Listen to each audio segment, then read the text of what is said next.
தஞ்சையில் நடந்த மாநில அளவிலான கால்பந்து போட்டியில் வெற்றி பெற்ற அணிகளுக்கு பரிசுத் தொகை கோப்பைகளை முரசொலி எம்பி வழங்கினார்.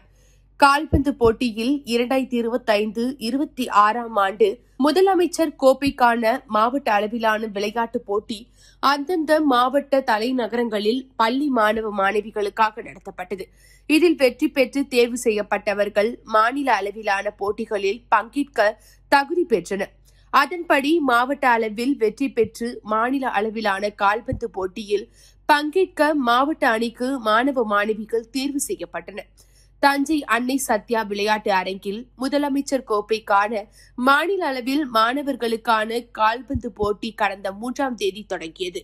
இந்த போட்டியில் 38 மாவட்டங்களிலிருந்து வந்திருந்த கால்பந்து அணிகளை சேர்ந்த மொத்தம் 684 மாணவர்கள் கலந்து கொண்டனர்.